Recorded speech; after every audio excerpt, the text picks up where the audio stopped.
So your partner tells you that they're going to do something and they don't. They don't want you to nag. They don't want you to bicker. They don't want you to micromanage. So what are you supposed to do?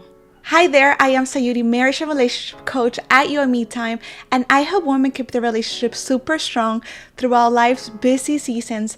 That way we actually get to enjoy the life that we're building with our partner. So if this is something that you're interested in, hit the like button and subscribe. This way we can go on this journey together. Do you want to know what I was doing the week before my wedding day? So I opened up my laptop, got myself an Excel spreadsheet, and I listed out all of our household responsibilities. You know, who's gonna be doing the dishes, who's gonna be doing the grocery shopping, who's gonna be doing the meal planning, and how often do we mop, and who's gonna vacuum. Like literally, I had a game plan for everything. And I broke it down by daily to-dos, weekly to-dos, monthly to-dos. I printed this whole spreadsheet out, laminated it, and I put it on our fridge. And I literally thought that we were gonna be good. I don't know what I was thinking. I remember taking a picture of this and sending it to one of my friends, and she's like, yeah, good luck. This is probably gonna last you for like a month and you'll see. And it's so funny because literally I genuinely thought that we had a plan, but my husband didn't follow it. And as you can imagine, this created a lot of tension in our marriage. This is a serious thing that we need to learn. How do we manage it? So in this video, I'm gonna share with you my 3 tips on what you can do when your partner doesn't follow through with what they said they're going to do. Okay, so my first tip for you is going to be to embrace the clunkiness. This is actually an advice that I wish someone would have shared with me right when I got married, because my personality is that if we have a conversation and we talk about what we're each gonna do and what we're responsible for, we should be good to go. Like, I should not be micromanaging you. I should not be reminding you what you're supposed to be doing. Like, we're not supposed to be having the same problem like every week, right? This is not the reality. When it comes to our relationships, you're dealing with someone that has a different personality than you, different priorities, and different set of skills, right? And so you really have to give each other the space and the grace to grow. If you're so uptight, like I used to be at the beginning of my marriage, where when I expected my partner, my husband, to just get it right from the beginning, I was making myself miserable. So I don't want you to do that for you. I don't want you to do that to yourself.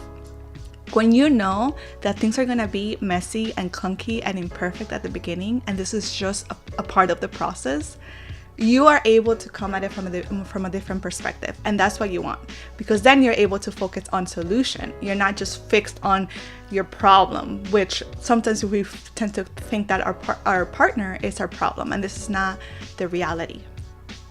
Okay, so my second tip for you is actually my favorite one, because sometimes you just have to get practical, right? So that is to start having You and Me Time weekly check-ins. Listen, if you are complaining because your partner is not following through, guess what? You have a part in this too. And the best thing that you can do is start having family meetings. And this is what I call your You and Me Time weekly check-ins, where you get together with your partner once a week and you are debriefing the week as one team. You're talking about what went well this week and what didn't go so well, and what can we do differently on the next week. And guess what? Let's say your partner said that they're gonna do something that they didn't get done. Because you're now having your weekly check-in, you are keeping each other accountable. They're gonna have to have this conversation with you, right? And the great thing about it is that you're having it in a space that you're both neutral. You're not frustrated because they didn't get it done in that moment, right? You're able to get real-time feedback of why they didn't get it done. And this is super valuable, because if your partner is not following through with something, you don't want to come at it from a place of attacking them, like you're lazy or you don't care, or I can't believe this, I'm doing all these things and you're not doing anything. That's not what you want to do. You really want to be curious about it and come from a place of wanting to know, hey, why isn't this getting done? You're going to find that they may not get it done because they just don't have the space or the time. And because you're having this weekly check-in, you're able to strategize together. How can we make space for this to happen next week, right? You may find that your partner is not following through with something because maybe they just don't see how this is so important. This is the reality, right? And so in your weekly check-in, you can talk about it. You can say, hey, this is what I need help with, and this is why this is important. You're able to connect the dots for them. Just because something is important for you doesn't mean that it's important for them. And it's important for you to have that conversation. Or you may find that they're just not following through with something because in their minds, this is super overwhelming. They have never done this before. Trust me, this has happened to my husband and I so many times. So having your weekly check-in is gonna be super valuable because you're able to handle and plan 1 week at a time. You're not waiting for 50 things to not get done to then come to your partner with like the running list of this is all the things that you said that you were gonna do and you didn't get done. Implement this into your relationship and let me know what this does. My final tip for you is to write yourself a permission slip to get the help that you need. Why? Because the reality is that working with your partner, sometimes it takes longer than you think. You know, for you to get into the groove of things and for them to be actually picking up their responsibilities and following through with certain things, it can take some time, right? And in the meantime, you need to figure out how can you get the help that you need. You want to be responsible for your own well-being. There were times in my marriage where I literally felt like my well-being was in my husband's hands, because if he was not helping me with the dishes or if he was not getting done certain things, like I feel like I had to do it. But this is not the reality. You know, I cannot make him responsible for my well-being and my sanity and my happiness. You know, that's not fair for him, and that's not fair for me, because then what happens when in reality he just doesn't have the time? Then what? So I want you to write yourself the permission slip to figure out, okay, these are the things that I need help with, that I really need help with, and how can I get the help? If right now my husband is unable to provide that for me, how can I get help from my mom, my mother-in-law? How can I outsource someone else to come into the house and get this done? Get the help that you need. There's so many times that we come into our relationship with expectations that we don't even realize.